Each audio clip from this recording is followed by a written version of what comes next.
Assalamualaikum warahmatullahi wabarakatuh. Waalaikumsalam. Bismillahirrahmanirrahim. Wa shalli wa sallim wa barik ala habibika Mustafa Muhammadin wa ala alihi wa sahbihi asmin nama ba'du. Yang sangat saya hormati Profesor Fathul Wahid selaku Rektor Universitas Islam Indonesia. Di sini ada Bapak Dr. Ainur Rahim Fakih, Bapak Dr. Rohidi dan rombongan dari UI, ada Kiai Tamyiz dan teman-teman yang saya hormati. Juga ada kebetulan ada rombongan dari Pertamina. Saya nanti ngaji ya 7 item tentang kitab Syariatul Wal Khalidah, dan nanti saya mohon Pak Rektor sambutan sekitar 15 menit. Juga Pak On juga boleh curhat nanti, Pak Rohidi, karena tadi sudah cerita-cerita tentang problem gaya pengajaran Islam modern. Saya ngambil 7 item supaya semuanya dapat berkah dari kitab Syariatul Al Khalidah. Pertama saya mau cerita atau menerangkan, ini nomornya ada urut tapi sesuai prioritas yang saya inginkan. Halaman 1, 2, 3 ya. 7 item saja nanti cepat insya Allah. 1, 2, 3.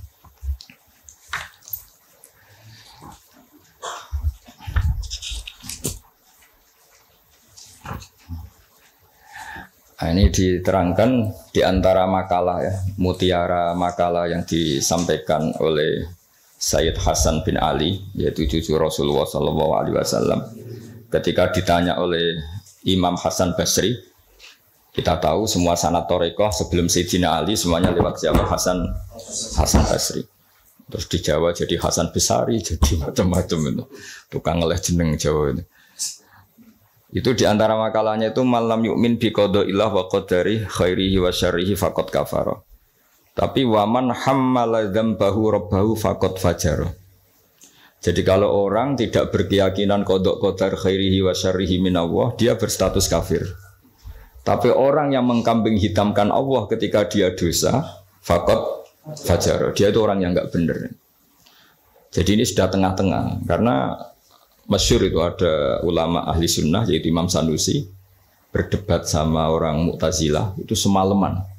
Mu'tazilah itu tetap kokoh keburukan itu tidak dari Allah. Alasannya Allah itu memerintahkan kebaikan, masa menghendaki keburukan.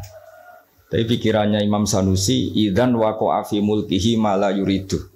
Alam raya ini kan seringnya banyak maksiat daripada taat. Berarti di alam ini lebih banyak yang terjadi bukan kehendaknya Allah. Berarti Allah kalah dong kalau gitu. Karena ingin baik ternyata yang terjadi buruk. Jadi ini kan problem. Kita sebagai mukmin juga problem. Mau nisbatkan jelek ke Allah tidak pantas.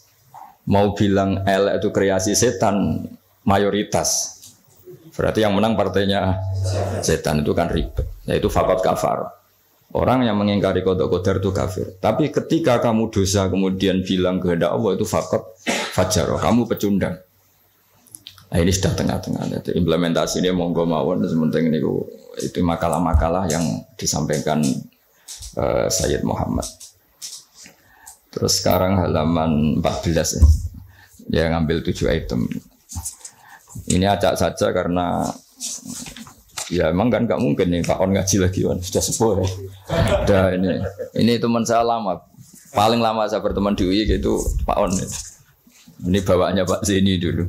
Pak Zeni juga pernah ke sini. Itu kalau nekuni tafsir itu ya pusing. Enak yang tinggal baca.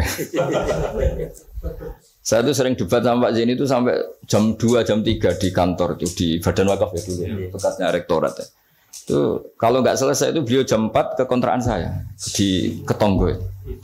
Karena kita ini sangat fikih. Pak Zeni itu dulu kan fakultasnya adab. Beliau di sastra Pak Tamyiz. Jadi beliau lebih mengedepankan aspek balawala. Saya fikih. Misalnya gini, sama terjemah ini kalau bisa ya hebat, sudah bisa boyong. Misalnya az-zani la yankihu illa zaniatan. Itu ayat hukum apa ayat faktual? Di ilmu ushul fikih itu diteliti. Kalau ayat hukum berarti maknanya pezina itu enggak boleh nikah kecuali dengan pezina. Pertanyaannya, jenenge zina kok ora kepengin nikah, kepengin kumpul kebo, enggak usah dilarang ya sudah. Ndak nikah kan memang dari awal sudah kumpul kebo, ngapain nikah ya? Jadi kalau diharamkan gunanya apa? Mereka sudah tiap hari kumpul kebo. Apa itu ayat faktual? Maksudnya Allah cerita al-waqi'ah, waqi'atul hal. Kalau dalam ilmu usul fikih, waqi'atul hal itu gini. Jenenge wong zina iku trene ya untuk wong sing padha-padha zania. Kan gak mungkin zanen kenalan mbek Hafidhah gitu. Hafidhah kenalan. Jadi karena masa lalunya itu temannya itu ya untuk ya itu. Jadi itu bukan masalah hukum, tapi masalah faktual. Jadi kalau dosen ya untuk dosen kan kira dokter ya untuk dokter kan kira-kira gitulah. Orang itu akan mendapatkan sesuai komunitasnya. Kalau mahasiswa sesuai yang dipacar lah. Orang akan menikah sesuai yang dipacar. Pacar terakhir yang dulu-dulu kan gagal. Nah itu bedanya jauh nanti. Kalau itu dianggap ayat faktual maka nggak dianggap nasah mansuh. Tapi kalau itu dianggap ayat hukum, pernah ada hukum bahwa orang yang soleh nggak boleh nikah zania. Terus hukum itu dimansuh oleh ayat wa ankihul ayama minkum wassolihin min ibadikum wa imam. Wah itu kan nggak bisa selesai. Mbok Sa'rawi, Mbok Imam Suyuti itu tidak akan selesai perdebatan seperti itu. Nah, kalau menurut asbabun nuzul ya mirip iya mirip enggak. Jadi dulu itu sahabat dulu kan punya masa lalu lah. Di antara sahabat itu ada yang punya pacar perempuan cantik, namanya tuh Anak. Ketika dia sudah Islam sudah baik, masih kangen sama pacar lamanya. Pacarnya itu di Mekah. Ketika Fatu Mekah ingat lagi. Jadi kayak mantane sampean terus rondo niling meneh. Manusiawi sekali. Terus walhasil terus tanya, ya Rasulullah kalau saya nikah anak boleh ndak? Tapi dia masih begitu, maksudnya masih profesinya masih seperti itu, masih PSK lah kira-kira gitu. Kira-kira baghiyah kalau dalam bahasa Arab itu baghiyah. Terus karena si cowoknya ini sudah afif, sudah soleh, sama Quran dilarang, jangan. Kamu orang soleh kok nikah sama yang seperti itu. Nah, larangan ini tuh larangan hukum, apa larangan sosial, apa larangan etika. Itu perdebatannya ulama usul fikih. Kalau larangan hukum, itu jelas keliru. Kelirunya justru Islam tuh ingin yang zania tuh nang nikah, dan statusnya zania itu hilang. Makanya Nabi itu punya sekian sisi unik karena beliau kadang ngendikan hukum, kadang ngendikan etika, kadang ngendikan tadi faktual, waqi'atul hal. Misalnya begini, ada seorang zania. Ini saya cerita aspek fikih ya. Zania sudah hamil, dinikahi orang lain. Ini harus melahirkan dulu apa enggak? Hampir semua ulama bilang enggak usah karena enggak perlu ada apa? Iddah. Untuk zania enggak perlu iddah karena iddah itu kan untuk nikah yang sah. Tapi suatu saat Nabi itu pernah ditanya, ya Rasulullah ada orang yang biasa kumpul kebo, lelaki dan perempuan bisa kumpul kebo, sekarang sudah nikah. Itu Nabi ngapresiasi dan beliau ngendikan, qad kharaja min sifahin ila nikahin. Ya baguslah sekarang yang tadi malam mungkin masih berstatus kumpul kebo, gara-gara nikah, sekarang kumpulnya sudah kumpul nikah. Jadi Nabi komentar, qad kharaja min sifahin ila nikahin. Dia sudah keluar dari tradisi kumpul kebo menjadi tradisi yang baik, yaitu nikah. Hubungan intimnya sudah berstatus nikah. Makanya kita-kita yang kiai itu kalau ada orang minta dikawinkan, itu bingung. Bingungnya kalau langsung dikawinkan geger BKUA. Kalau enggak, yang nakal loh. Justru kalau kayak Kangkang nggak nakal itu nggak wajib menikahkan sekarang. Nanti 40 tahun lagi ya nggak apa-apa. Tapi kalau orang nakal itu malah harus. Kalau minta dinikahkan sekarang kok kamu nggak mau, kan bisa aja malamnya gitu lagi. Padahal kalau kamu mau menikahkan, kumpul malamnya nanti sudah halal ya sudah. Tapi kalau kamu nggak nikahkan, kumpul kebo. Dan kuncinya di kamu karena kamu disuruh. Jadi mau tidak mau terlibat. Makanya kalau dalam hukum mengislamkan orang itu nggak ada boleh waktu jeda. Misalnya ada orang kafir tanya, Gus Bak saya syahadatkan.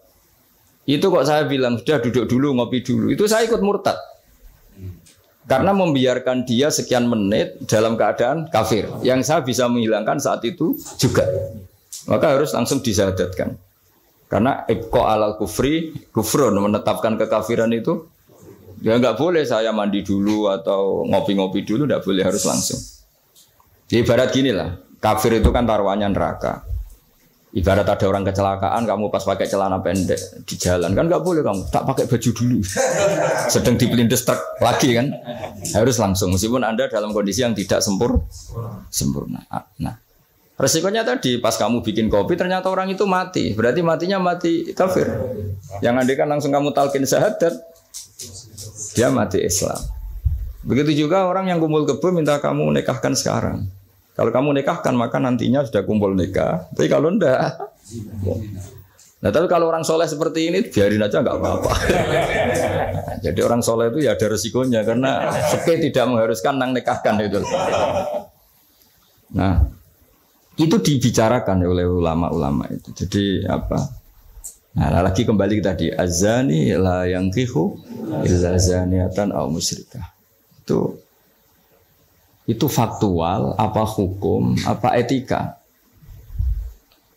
Ya kita mau tidak mau debat karena kita nggak punya pilihan. Ulama ada mengatakan tunasa manso, ada yang anggap itu waqiatul halannya. Ya kondisi sosial pasti seperti itu kan. Nah masa zani misalnya terus akrabnya sama hafidho atau solihah kan kemungkinan itu kecil. Kalaupun akrab ya mungkin yang satu nipu kan, pura-pura ada orang hidung belang kan. Nah itu mau tidak mau itu harus debat seperti itu. Terus kedua aspek yang sering saya debat dengan Pak Zaini itu aspek bahasa fikih. Bahasa fikih itu menuntut vulgar. Nggak boleh kinayah, nggak boleh persemuan tarik. Kalau bahasa Pak Zaini karena beliau biasa kesusastraan itu lebih halus. Itu memang ya ribet. Ya karena kita sering tidak punya pilihan. Seorang lagi sering tidak punya pilihan. Nggak boleh misalnya zina itu dibahasakan tidur bareng. Nggak boleh. Karena kalau tidur bareng dihukumi zina berarti orang yang tidur bareng tidak melakukan itu boleh dirajam kan. Itu kalau difikir harus vulgar.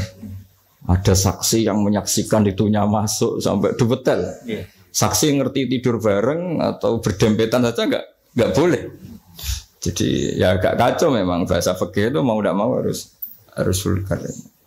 Harusnya orang-orang etik itu ndak mau.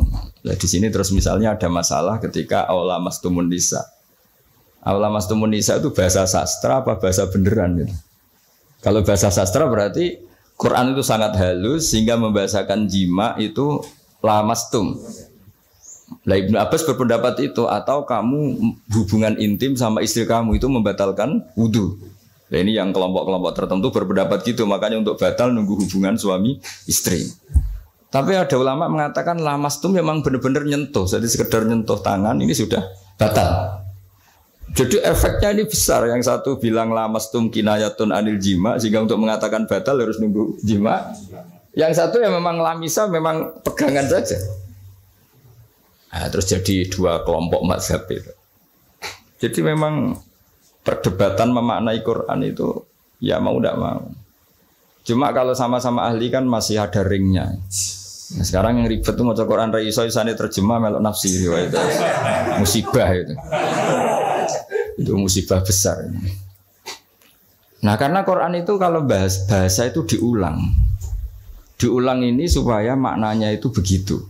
Kadang sama. Makanya kata Imam Ghazali ngulang itu karena sama. Misalnya gini ya. Tak beri contoh ya.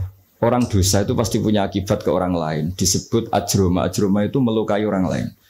Innal ladzina ajromu kanu minal ladzina amanu yadhakun. Tapi nanti digenti. Kalau ajromu ini ditafsir digenti kafaru. Karena di belakang digenti fal yaumal ladzina amanu minal kuffar. Bukan minal mujrimin. Jadi di depannya pakai kata ajromu. Di belakang pakai minal kuffar. Misalnya tadi ada 3 kelompok di akhirat, menerima tangan kanan, menerima buku dengan tangan kanan, kedua dengan tangan kiri. Tapi yang terlalu buruk itu waro adzohri, menerimanya membungkungi yang ngasih. Jadi misalnya kamu malaikat yang ngasih buku, ya terus lama ya sudah yang fatal itu ya sudah nerimanya dengan tangan kiri, dia membungkungi yang ngasih. Jadi sudah ngawur secara etika. Misalnya dipanggil si A sini. Si malaikat tadi orang ini memang bakat buruk. Pas nerima buku itu sudah sangat tidak beretika. Sudah dengan tangan kiri sambil membungkungi. Sehingga malaikat ini semangat ngadapnya ya kumat lah kalau kumat mangkelnya itu sudah tidak beretika, sudah pakai tangan kiri membungkungi. Tapi kita yang sopan itu kan menghadap pakai tangan kanan. Ya muni matur nuwun barang menapa. Sehingga terus jadi malaikat itu makanya semua nanti di akhirat. Nah, akhirnya kelompok itu hanya 2. kanan dan kiri. Nah kiri ini yang ekstrim sampai ya sudah kiri. Nah itu kata Imam Ghazali, jangan kira ada kelompok 3, ya ada yang biyamini, bisimali, waro'a dori gitu maksudnya. Jadi sering seperti itu. Jadi hanya 2 tapi diredaksikan 3. Begitu juga neraka misalnya. Neraka itu Kiai kuno nak darani digelundungno ning neraka. Itu bahasa paling bener ya. Karena orang masuk neraka itu kan bayangannya Quran itu kan waja'alna min baini aydihim saddan wa min khalfihim saddan fa aghshaynahum terus sampai saat terusnya fahum mukmahun. Mukmahun itu ditekuk. Nah itu sebagian Quran redaksekno yu'raful mujrimuna bisimahum fayukhadhu bin nawasi wal aqdam. Nawasi itu bathuk, aqdam itu delamaan. Jadi bathuknya ditekuk sampai nyium. Ya gini gambarannya itu gini, ditekuk gini, ininya diikat sampai kena kaki. Nah bentuknya sudah kayak bola, makanya wong kuno nak darani itu digelundungno ning neraka. Kamu tidak usah praktek, maksudnya ini jadi. Tapi gambarannya memang gini. Inna ja'alna fi a'naqihim aghlalan. Terus fahiya ilal asqan fahum mukmahun, ini di rantai dicancang dikenakan ini. Ya ini apa itu peragaan saja. Ya nanti enggak usah apa dipraktekkan. Nah karena bentuknya sudah gini, terus ya nah neraka itu bawah. Ya neraka itu kan posisinya bawah. Melani darani munggah swarga karena surga itu naik. Digelundungno ning. Nah ini cerita kealimannya wali-wali dulu. Jadi membahasakan masuk neraka itu digelundungno. Karena posisi sudah kayak bola itu. Diikat dengan bentuk seperti itu kan. Nah, redaksi yang di Yasin yang tadi akhlalan fayya ila asqan fahum mukmahun itu ya sama dengan redaksi yang di surat Rahman yu'araful mujrimuna bisimahum fayukhadhu bin nawasi wal. Nah hal-hal seperti ini tuh, ini sekaligus saya curhat ya ke Pak Rektor. Jadi memang tafsir itu nggak orang yang menguasai Quran karena lafadz, kalau bahasa kasarnya lafadz jebakannya banyak. Maka kata Imam Ghazali dalam Ulumul Quran, fayadhunnu dzannun, orang mengira bahwa itu kelompok yang berbeda karena dengan redaksi yang padahal itu kelompok yang sama karena Quran itu balaghah, Quran itu adab. Ya tadi keahliannya Profesor Zaini di sisi ini itu tahu. Jadi memang ya seperti itulah nangani Quran. Sehingga dulu Imam Syafi'i ketika ditanya orang boleh tayamum itu kapan? Ya kalau tayamum karena tidak menemukan air di padang Sahara karena tidak ada air, sarannya nyari-nyari dulu. Nyari-nyari air ke sekelilingnya ya. Kalau ada kafilah ya tanya-tanya bawa air enggak. Baru kalau enggak menemukan baru tayamum. Ketika ditanya, "Mad dalil ala dalik?" Lalu dalilnya apa? Imam Syafi'i dengan enteng baca falam tajidumaan. Kemudian kamu tidak menemukan air. La yuqalu liman lam yatlub lam yajid wa innama yuqalu lam ya'rif. Di mana-mana tidak menemukan itu ya sudah mencari, baru namanya tidak menemukan. Bagi yang belum pernah mencari tidak bisa dikatakan tidak menemukan. Jadi itu la yuqalu liman lam yatlub lam yajid. Bagi yang belum pernah mencari namanya tidak menemukan, tapi namanya tidak tahu. Nah, itu contoh-contoh ijtihad Qur'ani ya. Jadi ya lafadznya Quran hanya falam tajidumaan. Tapi namanya tidak menemukan berarti ada sabqit tolab. Mesti dimulai mencari. Nah, itu yang kita kaji di kitab Syariatul Al-Khalidah. Ya, terus berikutnya ini ya acak saja. Enggak sampai 7 ya enggak apa-apa sih, kenanya aja. Ini kan curhat susahnya nerjemah. Makanya terjemah itu antar orang alim ya beda, bodoh sama alim tambah beda. Cuma yang satu ngawur lah, yang enggak ngerti ngawur itu kalau tidak tahu kok. Ya, halaman 42. Nah, ini yang masalah kias. Fannasu wa ingkana khoson lakinnahu yasiru aman. Nas itu meskipun waqiahnya itu khusus, lakinnahu yasiru aman. Pada akhirnya menjadi umum. Ya. Menjadi umum itu karena mau tidak mau ada kias. Kias itu analog, no?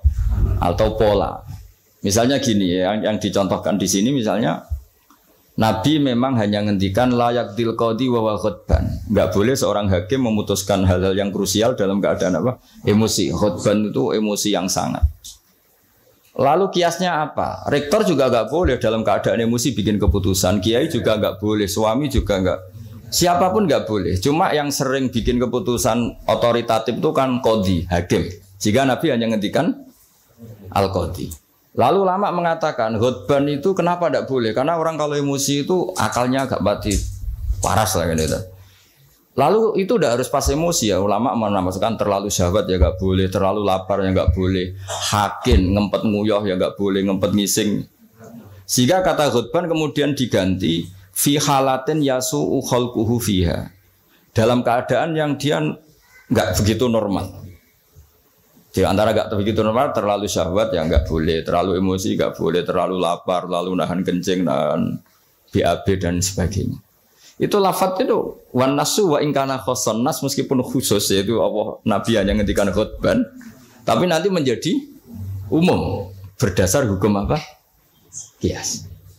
Nah di sini Pak Ainur Rahim Fakih yang sering kita beda ya. Misalnya ini bukan meng-NO-kan yang Muhammadiyah atau Muhammadiyah kan NO, karena kalau kita ini biasa saja.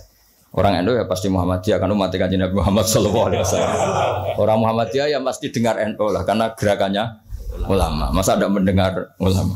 Tapi setelah jadi ormas ini jadi yang NO tidak Muhammadiyah, Muhammadiyah tidak NO. Misalnya kamu NO ditanya Allah, akun tamin ummati Muhammad, ya naam. Itu bahasa Arab ummati Muhammad itu. Terus Muhammadiyah tak kau iki anut sopo ya anut ulama. Jadi tapi wong nganggur geger sebenarnya.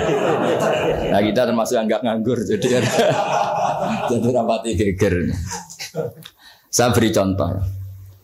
Nabi itu ketika habis sholat itu akbala ali Nabi wajih langsung berputar menghadap ke kita. Jadi kalau di Indonesia langsung menghadap ke timur. Itu ada yang mempraktekkan dan itu bagus. Jelas semua teks hadis seperti itu. Tapi di beberapa hadis itu insorofaan yamini, kadang insorofaan simali. Karena begini, Nabi itu kalau sholat itu orang yang dari 7 kilo, 8 kilo semuanya lari. Kepengen makmum Kanjeng Nabi. Sehingga kalau makmum Nabi ini bahaya ketika itu ada sefur. Alhamdulillah. Memang janjian rawuh. Kersane jejer Pak Tamyiz padha kiai ini. Jodoh berarti kiai tenan. Berkiai jejer iki. Nggih putrane Mbah Mun. Dokter.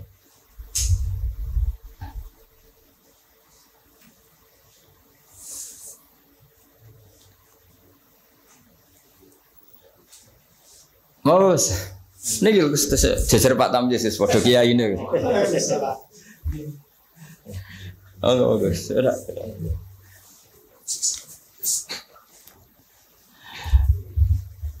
Ya, saya teruskan ya. Jadi ternyata di syurahul hadis, para pensarah hadis ketika Nabi menghadap ke timur dan itu ya banyak yang meraktekkan dan menurut saya tidak masalah. Itu karena Nabi tidak ingin orang yang datang terlambat. Kalau dalam bahasa fikih disebut masbuk, itu Nabi ngira fi sholatin, padahal hakikatnya sudah tidak sholat. Jadi andaikan Nabi tetap menghadap ke barat, misalnya di Indonesia, dengan posisi duduk yang sama, maka yang datang terlambat langsung usolli fardhu zuhri, makmuman, dengan arti makmum ke Nabi, terus duduk. Nah kalau dia makmum, padahal Nabi nyatanya sudah selesai. Itu sholatnya tidak sah, karena menggantungkan sholat atau iktimam dengan orang yang sudah tidak sholat.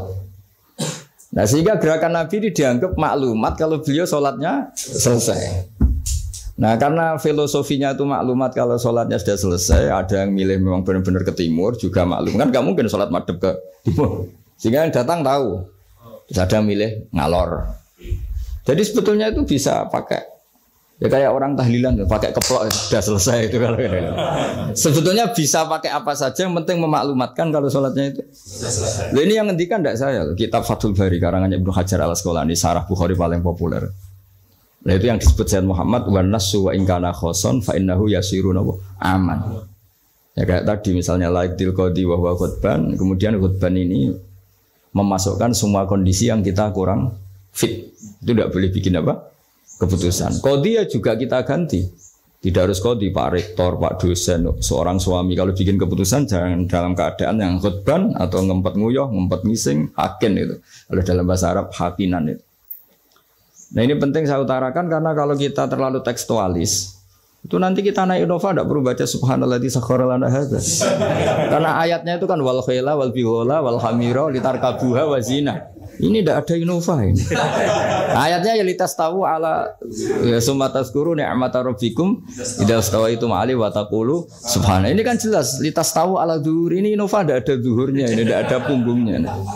Jelas ayat sebelumnya tentang wal khaila wal bighala wal hamira litarkabuha wa zina. Nah, jadi kalau terlalu tekstualis maka naik Innova Ferrari itu tidak usah baca subhanalladzi karena ayat ini tentang bihwal ya tentang bihwal, tentang khimar dan seterusnya. Makanya kajian kitab Syariatul Khalidah dan alhamdulillah saya khatam dan saya ada ngira bahwa sebenarnya saya khatam sudah 3 hari yang lalu tapi saya bilang kayak ada wangsit. Ini nanti ada khataman spesial lala Pak Rektor mau ke sini tanggal 12 saya bilang ke santri-santri. Ya biar ikut hormat apa khatam. Jadi itu saja nanti saya mohon curhatnya Pak Rektor tadi sudah curhat di teras saya 15 menit Pak on ya, sekitar 10 menit mungkin Gus Sufur 10 menit nanti yang dungo kayak Mansur kalau Pak Rektor dungo rapati mati karena jadi rektor tuh hisapnya berat jadi dosanya itu seneng gaya keputusan nggak siap jadi objek keputusan itu ya mau tidak mau memang tapi itu bagus kata bapak kowe kudu wani dadi kiai tapi dados kiai ngeten wong tawadhu ora mutu jare bapak gayane tawadhu asline mau tanggung jawab jadi bapak itu saya dulu ya heran kenapa bapak itu lebih suka kancanan wong mlete timbang wong tawadhu dulu saya tuh heran setelah saya jadi kiai itu wong mlete iku luwih gampang syukur bisa cuma wong sing ra cocok darani ngono iku mlete asline mlete iku gampang syukur. Lah apa dadi rektor, dadi pegawai negeri ra enak dadi wong biasa ngopi ra ono sing ngekang. Ya sudah kalau dia caranya syukur seperti itu biarkan saja. Itu kan retis, mau dadi rektor, mau dadi menteri ra enak, urip kok terikat. Padahal misalnya dekne gelem ya ora ono sing dadekno. Tapi cara dia syukur memang akan ngomong terus seperti itu. Gak enak jadi PNS, jadi rektor ra enak, jadi menteri ra enak. Wong kok terikat, enak jadi wong ini iki, butuh rokokan, butuh ngombe. Dulu saya nganggap orang seperti itu melete. Tapi bapak tuh suka sama orang seperti itu. Setelah saya jadi kiai itu tahu ternyata itu bahasa syukur. Ya membela diri ya. Emang dia happy-nya kalau ngomong seperti itu ya. Sing bojone elek ngono, ra enak Gusti bojo ayu dadi sawang-sawangane wong. Terus pokoke wis sauni-unimu sing penting sudah itu cara dia syukur. Saya tuh belum pernah loh kalah debat orang kecuali sama orang desa. Anaknya tuh minta motor Pak Rektor, motor sepeda motor. Enggak boleh ada orang kaya. Bapaknya ke sini. Anaknya komplain, "Bos, bapakku kok medit. Nunjuk motor ora oleh padahal orang kaya." Bapaknya ke sini itu masuk akal. Anak di pondok tambah goblok. Mergo njuk nukokno motor. Lah kok goblok, Pak? Jenenge donya iku Gus iku sing lahirno donya kok sapi kan manak, wedhus manak. Wong donya kok mangan donya. Motor itu kan beli bensin, nyervis. Jadi orang beli mobil tuh goblok terus. Jadi ya profesor, dokter kalau punya mobil cara dia ya goblok. Kiai-kiai yang punya mobil cara dia jenenge donya sing lahirno. Donya kok mangan. Wah. Iki kok pinter juga. Akhirnya, Pak, lah sampean ngene Pak, diteropon Agus mak motor, goblok bisa. Tapi kita menjadi tahu ternyata di balik lugune ku ya ono pinter ya. Meskipun dia pecundang, hanya pecundang itu gak gelem motor nang ndi yo ngetroponakane. Tapi ya intinya hidup itu harus mendengar. Jadi bapak itu seneng mbek wong mlete. Nek mbek wong tawadhu itu gak pati. Karena alasannya bapak kon ngimami gak gelem, kon takmir masjid gak gelem, jadi rektor gak gelem. Wis padune mau tanggung jawab, terus engko nek ana salah karek ngritik. Lha iku ora tawadhu wong Indo jare bapak. Nah ini cerita kearifan orang-orang dulu. Jadi orang-orang dulu kelihatannya seenaknya tapi sudah dihitung. Ternyata orang Melite itu ya dia membela dirinya sampai seperti itu. Membela gak gelem mau jadi menteri, jadi rektor, gak enak urip terikat. Ada nanti kan dia gelem ya ndak ada yang nawarin. Ya sudah tapi cara dia syukur seperti itu. Bisa mohon sekali lah ini khataman syariat wal khalida. Mungkin saya mohon Gus Zofur untuk cerita hubungan Mbah Mun dengan Said Muhammad yang Pak Rektor sama Pak Oni curhat. Monggo secara berurutan kalau mohon sekali supaya semuanya dapat berkah dari Said Muhammad bin Alawi Al Maliki Al Hasan. Monggo.